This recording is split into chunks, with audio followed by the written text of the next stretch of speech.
வணக்கம் friends, போதிமைன் ரேக்கிலேருந்து Eswari. Friends, இன்றைக்கி பதிவில் நம்ம என்ன பார்க்க போகிறோம் அப்படின்னா, நம்ம இது வரைக்கும் ட்ரெடிஷ்னல் ரேக்கியோட மெத்தட்ஸ் அண்ட் எல்லாமே பார்த்துட்டு இருந்தோம் இல்லையா. ஸோ அதே மெத்தட்ஸை யூஸ் பண்ணி இன்னும் இந்த ஹீலிங்கை இன்னும் சிறப்பாக எப்படி பண்ணலாம் அப்படிங்கிறத நம்ம கிராண்ட் மாஸ்டர் லெவலில் கற்றுக்க போகிறோம். அப்படி என்ன புதுசாக இதில் சொல்லித்தர போகிறீங்க அப்படின்னு கேட்டிங்கன்னா, ஆக்சுவலாக நம்மளுடைய வேதங்களாக இருக்கட்டும், உபனிஷத்தாக இருக்கட்டும், இல்லை நம்மளுடைய ஆன்மீக புத்தகங்கள் இருக்கட்டும், எல்லாமே என்ன சொல்ல வருது அப்படின்னா, பேசிக்கான ஒரு அன்பை போதிக்கிற மாதிரி ஒரு முக்கியமான விஷயத்தை எல்லாருமே பேசுகிறாங்க. என்ன அப்படின்னா, கான்ஷியஸ்னஸ். அதாவது நம்ம உடம்பில் இருக்கிற ஒன்றும் இயங்குது இல்லையா, அது எல்லாமே ஒரு கான்ஷியஸ்னஸ்லேயும் தான் இயங்குது. ஆனால் நம்ம அவேர்னஸில் அது நடக்குதா அப்படின்னு கேட்டிங்கன்னா கண்டிப்பாக இல்லை. ஓகே, நம்ம அதை கவனிக்கிறதே இல்லை. என்ன நடக்குது நம்ம சுற்றியோ இல்லை நமக்குள்ளேயோ இந்த மாதிரி ஒரு அவேர்னஸே இல்லாமல் நடந்துகிட்ருக்கு. முதல்ல நம்மளை நம்ம கவனிக்க ஆரம்பித்தா தான் இந்த விரிஞ்ச பறந்து இருக்கிற இந்த பிரபஞ்சத்தில் இருக்கிற எல்லா கான்ஷியஸ் ஸ்டேட்டை நம்மளால் உணர முடியும். ஓகே, சரி. இப்போ இது வரைக்கும் நம்ம ரேக்கி ஃப்ளோ அண்ட் ஹீல் அந்த மாதிரி சொல்லிட்டு இருந்தோம் இல்லையா.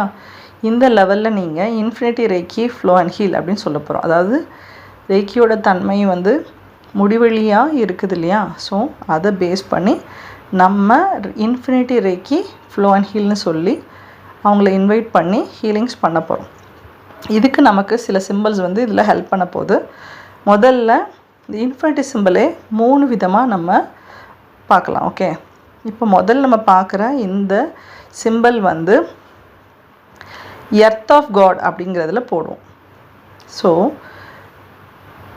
அதே மாதிரி இந்த நார்மல் இன்ஃபினிட்டி சிம்பிள் வழக்கமாக பார்க்குற இந்த சிம்பிள் நம்ம ஹார்ட் சக்கராவில் போடுவோம். அதுக்கப்புறம் இதில் இருக்குது இல்லையா, இந்த இன்ஃபினிட்டி சிம்பிள் எர்த் ஆஃப் காடில். இப்போ இது ஏன் பண்ணணும் அப்படிங்கிற கேள்வி உங்களுக்குள்ளே வர்றது எனக்கு தெரியுது. இந்த இமேஜ் பாருங்கள். நம்மளோட சக்ரா சிஸ்டம் முதல்ல இந்த 7 இருக்குது இல்லையா. எப்போ நமக்கு குண்டலினி ரைஸ் ஆகுதோ அந்த நிலையை, அதாவது குண்டலினி சக்தி உங்களுக்கு பின்னாடியிலேருந்து எழும்பி 6வது சக்கராவான 3rd ஐ சக்கராவில், அதாவது பேக் பின்ன பொடுதில் அது முட்டுறப்போ நடக்கிறது இல்லையா ஒரு விஷயம், அதை தான் என்லைட்மெண்ட்னு சொல்கிறாங்க. சரியா, இது யாருக்கெல்லாம் நடக்குதோ அது அவங்களுடைய முதல் நிலை ஆக்சுவலாக. சரியா, அதுக்கப்புறம் இன்னும் நிறைய நிலைகள் இருக்குது. இது முதல் நிலை. அவங்களுடைய ஞான பாதையோட முதல் நிலையான அந்த என்லைட்மெண்ட் அடைஞ்சாதான் ஞானம் கிடைக்க ஆரம்பிக்கும். அந்த ஞானத்தின் வழியாக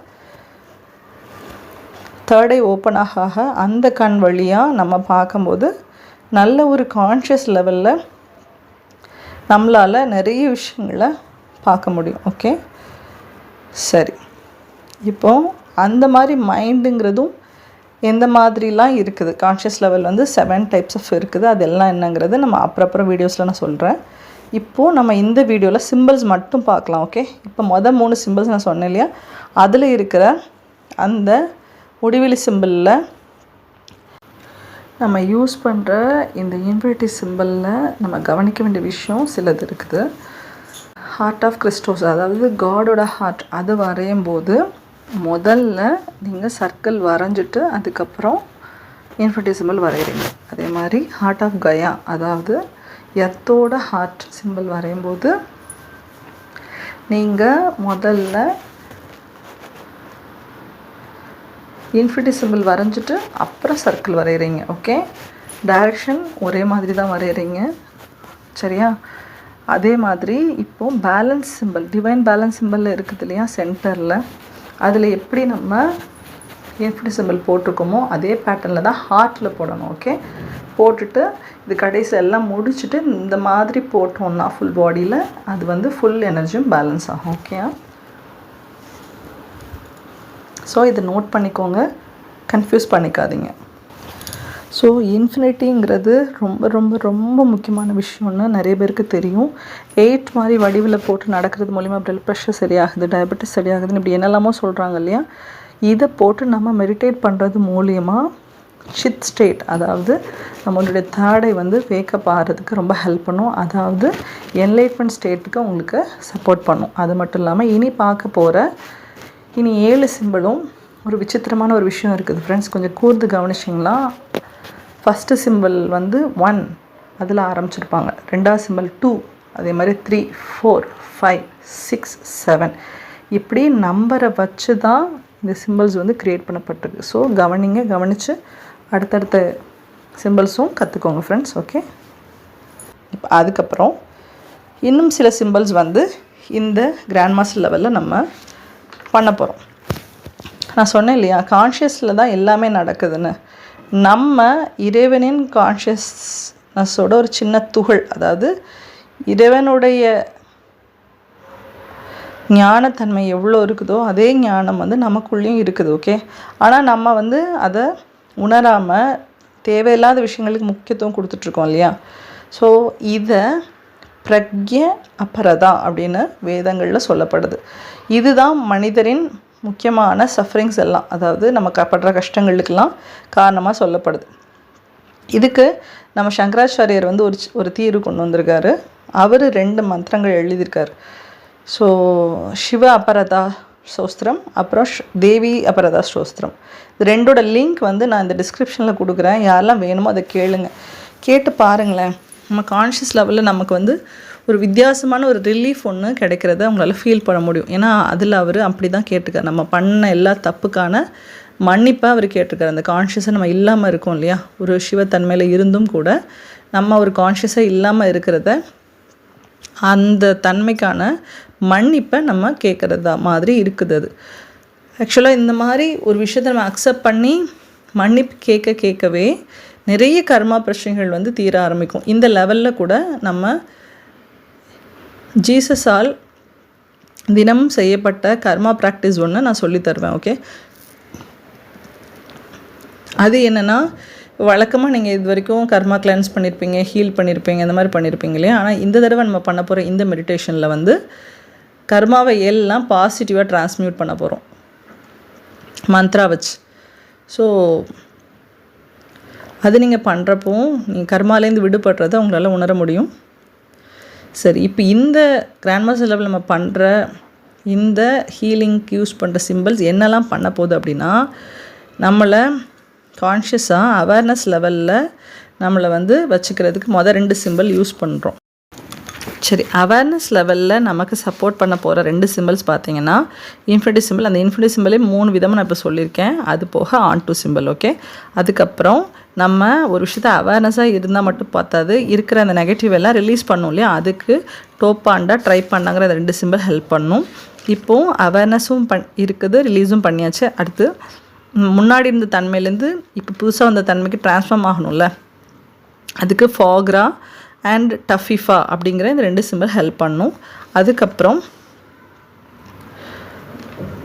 ட்ரான்ஸ்ஃபார்ம் ஆனதுக்கப்புறம் அப்படி இருக்கக்கூடாது இல்லையா, மறுபடியும் கான்ஷியஸ் லெவல் நிறைய லெவல்ஸ் இருக்குது. ஸோ அதுக்கு நம்ம வளரணும் இல்லையா, அதுக்கு க்ரோத் லெவலில் நமக்கு ஹெல்ப் பண்ணுறது சின்டிண்டா அண்ட் சீவிண்டா அப்படிங்கிற இந்த 2 சிம்பிள். ஓகே, இப்போ இந்த இன்ஃபினிட்டி ஹீலிங்கில் நம்ம என்ன பண்ண போகிறோம் அப்படின்னா, இன்ஃபினிட்டி ரேக்கியை வச்சு, இன்ஃபினிட்டி முடிவெளி ரேக்கியை வச்சு ஃபிசிக்கல், எமோஷ்னல், அப்புறம் இன்டலெக்ட் லெவலில் ஹீலிங்ஸ் நடக்குது. ஓகே, சரி, இப்போது இன்ஃபினிட்டி சிம்பிள்ஸ் வந்து எங்கெல்லாம் போடணுங்கிறத நம்ம அதில் சொல்லிட்டேன். இப்போ ஆன் டு சிம்பிள் என்ன பண்ணுது அப்படின்னு நம்ம பார்க்கலாம். ஓகே, இப்போ இன்ஃபினிட்டி சிம்பிள் வந்து ஹார்ட்டில் போட சொல்லியிருந்தேன் இல்லையா, அதே மாதிரி உங்களோட பாம்ஸ்லேயும் போட்டுக்கலாம்.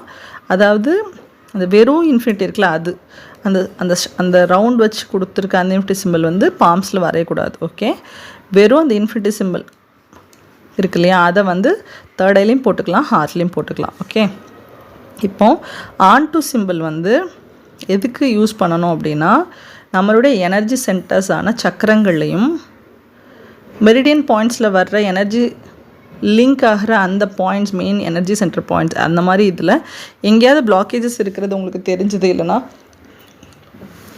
அது ப்ராப்பராக ஆக்டிவேட் இல்லாமல் இருக்குது, பிளாக்டாக இருக்குதுன்னா அதை ஆக்டிவேட் பண்ணுறதுக்கு ஆன் டு சிம்பிள் வந்து ஹெல்ப் பண்ணும். அதே சமயம் அதை வச்சு நம்ம பேலன்ஸும் பண்ணிக்கலாம். அது மட்டும் இல்லாமல் கிரவுண்டிங்கும் பண்ண இது ஹெல்ப் பண்ணுது. ஸோ இதையும் நான் என்ன சொன்ன மாதிரி அந்த பிளாக்கேஜ் இருக்கிற இடங்களில் போட்டுக்கலாம், பாம்ஸ்லேயும் போட்டுக்கலாம். ஓகே, அதே மாதிரி டோபாண்டாங்கிற இந்த சிம்பிள் வந்து ப்ரொடெக்ஷனுக்கு ஹெல்ப் பண்ணுது. ஸோ இந்த கிராண்ட் மாஸ்டர் லெவலில் உங்களுக்கு ப்ரொடெக்ஷன் ஹெல்ப் பண்ண போகிறது இந்த டோபாண்டா அந்த சிம்பிள் தான். ஓகே, ரெண்டாவது இது கிரவுண்டிங்க்கு ஹெல்ப் பண்ணும், பாம்ஸில் போட்டுக்கலாம், ப்ரொடெக்ஷன் ஷீல்டுக்கு போட்டுக்கலாம். அதே மாதிரி நம்ம பாஸ்ட் அண்ட் ஃப்யூச்சரை நினச்சி நிறைய நேரங்களை கடத்திகிட்ருக்கோம் இல்லையா, இதை ஸ்டாப் பண்ணி இந்த ப்ரெசன்ட் மூமெண்ட்டில் நம்ம கிரவுண்டடாக இருக்கிறதுக்கும் இந்த டோபாண்டா சிம்பிள் ஹெல்ப் பண்ணும். அதே மாதிரி இன்யான் சக்தியை பேலன்ஸ் பண்ண ஹெல்ப் பண்ணுது. குண்டலினி அவேக்கனிங்கிறதுக்கு குண்டலினி சக்தியை மேல்முகமாக எழுப்புறதுக்கும் இந்த டோபாண்டாங்கிற இந்த சிம்பிள் வந்து ஹெல்ப் பண்ணுது. ஸோ இதை நம்ம ரூட் சக்கராவில் போட்டுக்கலாம். அதே மாதிரி நம்ம ஃபுல் பாடிக்கு ப்ரொடெக்ஷன் ஷீல்டு நம்ம இதுக்கு முன்னாடி எத்தனையோ டெக்னிக்ஸ் படிச்சிருக்கோம் இல்லையா, அதில் இப்போ இந்த 3rd லெவலில் வந்து ஸ்பியர்ஸ் மாதிரி போட்டு ஒரு டெக்னிக் ஒன்று சொல்லி கொடுத்துருப்பேன்ல, அந்த மெத்தடில் இதை நீங்கள் போட்டிங்கன்னா ரொம்ப பவர்ஃபுல்லாக இருக்கும். ஓகே, சரி, இப்போ ட்ரைபாண்டாங்கிற இந்த சிம்பிள் வந்து எமோஷனல் ஹீலிங்க்கும் அதே மாதிரி எமோஷன்ஸை ரிலீஸ் பண்ணுறதுக்கும் ஹெல்ப் பண்ணும். இதை மெயினாக ஹார்ட் சக்கரால சோலாரில் நம்ம போட்டுக்கலாம். இது நல்ல ஒரு எமோஷனல் பேலன்ஸை வந்து க்ரியேட் பண்ணுறதுக்கு ஹெல்ப் பண்ணும். அதே மாதிரி ஃபோக்ராங்கிற சிம்பிள் ஃபிசிக்கல் பாடி ஹீலிங்க்கு, பெயின் ரிலீஃப்க்கு, காம்ப்ளெக்ஸ் மென்டல் பிரச்சனைகள், அதே மாதிரி ஃபிசிக்கல் ஏல்மெண்ட்ஸ்க்கு போட்டுக்கலாம். முக்கியமாக இது வந்து டயபெட்டிஸ், பிபிங்கிற மாதிரி ரொம்ப மோசமான க்ரானிக் டிசீசஸ் கூட ஹீல் பண்ணுறதுக்கு ஹெல்ப் பண்ணும். ஓகே ஓகே டஃபீஃபா அப்படிங்கிற இந்த சிம்பிள் ப்ராஸ்பரிட்டி, அபேண்டன்ஸ் கொண்டு வரதுக்கு ஹெல்ப் பண்ணும். முக்கியமாக இந்த ப்ராப்பர்ட்டி அபேண்டன்ஸ் வந்து எப்போ முழுமையாக நீங்கள் உங்களுக்கு கிடைக்க ஆரம்பிக்கும்னா, நீங்கள் லக்ஷ்மி சஹஸ்ரநாமம் கேட்டிங்கன்னா தெளிவாக புரியும். ஈடா, பிங்களா அண்ட் சூஷ்ம நாடியாக லக்ஷ்மி இருக்கிறாங்க. ஸோ ஃபஸ்ட்டு என்லைட்மெண்ட் ஆகி திரும்ப திரும்ப திரும்ப இந்த குண்டலினி ரைஸாக தான் உங்களுக்கு ஒரு நல்ல அபேண்டன்ஸ் வந்து கிடைக்க ஆரம்பிக்கும். அபேண்டன்ஸ்கிறது பணம், பொருள் மட்டும் இல்லைங்க, ஒரு சக்ஸஸ், அப்புறம் ஹீலிங்க்கு நல்லா நம்ம குணமாகணுன்னா கூட அதுக்குமே இந்த அபேண்டன்ஸுங்கிறது நமக்கு தேவை. அதை வந்து டஃபிஃபாங்கிற சிம்பிள் வந்து உங்களுக்கு எடுத்து தரும். சின்டிண்டா அப்படிங்கிற இந்த சிம்பிள் வந்து நமக்கு விட்டாலிட்டி ரொம்ப முக்கியம் இல்லையா, எங்கேயுமே வந்து அந்த சத்து தேவை இல்லையா, அந்த சத்து கொடுக்கறதுக்கு இது ஹெல்ப் பண்ணும். இது எல்லா சக்கராஸ்லையும் வரைஞ்சிக்கலாம், எனர்ஜி பாயிண்டில் வரைஞ்சிக்கலாம், கையில் வரைஞ்சிக்கலாம், ஹார்ட்டில் வரைஞ்சிக்கலாம். இந்த சிம்பிள் இன்னொரு முக்கியமான வேலையும் பார்க்குது. அதாவது ரிலேஷன்ஷிப் இஷ்யூஸ் இருக்குது இல்லையா, அதை சரி பண்ணுறதுக்கும் இந்த சின்டின்டாங்கிற சிம்பிள் வந்து ஹெல்ப் பண்ணுது. ஓகே, சேவின்டாங்கிற இந்த சிம்பிள் வந்து ஸ்பிரிச்சுவல் க்ரோத்துக்கு, நான் சொன்னேன் இல்லையா, ஞானம் அடைகிறதுக்கு ரொம்ப முக்கியமாக ஹெல்ப் பண்ணுது. சின்டின்டா சிம்பிள் வந்து ஸ்பெசிஃபிக்காக எந்த சக்கராவில் போட்டுக்கலாம்னா ஹார்ட்டில், சோலார் ப்ளெக்ஸஸில், பாமில் போட்டுக்கலாம். ஓகே, அதே மாதிரி சீவிண்டாங்கிற இந்த சிம்பிள் வந்து ஸ்பிரிச்சுவல் க்ரோத்துக்கு, ஞானம் அடைகிறதுக்கு ஹெல்ப் பண்ணுறதுனால 3rd ஐயில் போட்டுக்கலாம். உச்சந்தலை க்ரௌன் சக்கராவில் போட்டுக்கலாம். மவுத் ஆஃப் காடுங்கிறது நம்மளுடைய பின்னம் பொடதியில் அந்த ஸ்கல் போர்ஷன் முடிகிற இடமும் கழுத்து ஜாயின் ஆகிற இடத்துல ஒரு குழிவு மாதிரி இருக்கும், கை வச்சு பார்த்தீங்கன்னா தெரியும், அதுதான் மவுத் ஆஃப் காட். ஆக்சுவலாக 3rd ஐ ஓப்பன் ஆக உங்களுக்கு கம்யூனிகேஷன் எல்லாமே அது வழியாக தான் வர ஆரம்பிக்கும். ஸோ அந்த இடத்துல ஒரு சேவிண்டாக போட்டுக்கலாம். இது நல்ல இன்ட்யூஷன் பவரை ஜாஸ்தி பண்ணுறது ஹெல்ப் பண்ணும். அதே மாதிரி ஹையர் லெவலில் இருக்கிற எல்லோரும் மாஸ்டர்ஸ் எல்லாத்தையுமே கனெக்ட் பண்ண இது ஹெல்ப் பண்ணும். அதே மாதிரி ஒரு நல்ல ஸ்பிரிச்சுவல் க்ரோத்துக்கு இது ஹெல்ப் பண்ணும். ஓகே, இந்த இவ்வளோ சிம்பிள்ஸும் தான் நம்ம இந்த லெவலில் யூஸ் பண்ண போகிறோம். பட் இது இன்னும் ஃபர்தராக உங்களோட எல்லா ஹீலிங்ஸும் ஹெல்ப் பண்ணும். இப்போ பார்க்குற இந்த சிம்பிள் வந்து சில்வர் வயலட் ஃப்ளேமோட சிம்பிள். இது எங்கே யூஸ் பண்ணணும், இப்படி ஹீலிங்ஸ் யூஸ் பண்ணலாங்கிறத நான் அப்புறம் சொல்கிறேன். பட் இப்போ சொன்ன இது எல்லாமே செல்ஃப் ஹீலிங்க்கும் யூஸ் பண்ணிக்கலாம், ஹீலிங் ஃபார் அதர்ஸ்க்கும் யூஸ் பண்ணிக்கலாம். Okay, so stay tune. அடுத்த வீடியோவில் ஹீலிங் எவ்வளோ டெப்த்தாக நம்ம இந்த லெவலில் பண்ண போகிறோங்கிறத நான் சொல்லித்தர போகிறேன். ஸோ பொறுமையாக காத்திருந்து எல்லாத்தையும் கற்றுக்கோங்க. ஓகே, இது கிளாஸில் சொல்லி கொடுக்காம ஓப்பனாக இதில் போட்டதுக்கு ஒரு ரீசனும் இருக்குது ஃப்ரெண்ட்ஸ். எல்லாருமே இதை தெரிஞ்சுக்கணுங்கிறதுக்காக நான் போட்டுட்ருக்கேன். இந்த சில்வர் வயலட் ஃப்ளேமில் வந்து எப்படி ஃபார்ம் ஆகுதுன்னா, ஒரு சில்வர் கலரோடு சேர்த்து electrical blue ray and pink ரேயோட காம்பினேஷனில் தான் இந்த சில்வர் வயலட் ஃப்ளேம் வந்து ஆக்ட் ஆகுது. இந்த சிம்பிள் வந்து ஆமேன்கிற சிம்பிள். நம்ம யூஸ்வலாக ஒரு மெடிடேஷன் ப்ரேயர்ஸ் முடிக்கும் போதும் ஆமேன்னு சொல்லுவேன் இல்லையா, அப்போது நீங்கள் சோபீட், அதாவது அப்படியே ஆகட்டும், தத்தாஸ்து சொல்கிறோம்ல, அந்த மாதிரி அது அப்படி நடக்கிறதுக்கு ப்ளெஸ் பண்ணுறதுக்கு இந்த சிம்பிள் ஹெல்ப் பண்ணும். ஸோ இது ரெண்டும் வந்து நம்ம எக்ஸ்ட்ராவாக ப்ளெஸ்ஸிங்காக அந்த மாதிரி யூஸ் பண்ணிக்கலாம், ஹீலிங்க்கும் யூஸ் பண்ணிக்கலாம். ஸோ இதுவும் தேவையுள்ள இடத்துல யூஸ் பண்ணிக்கோங்க. Okay, thank you.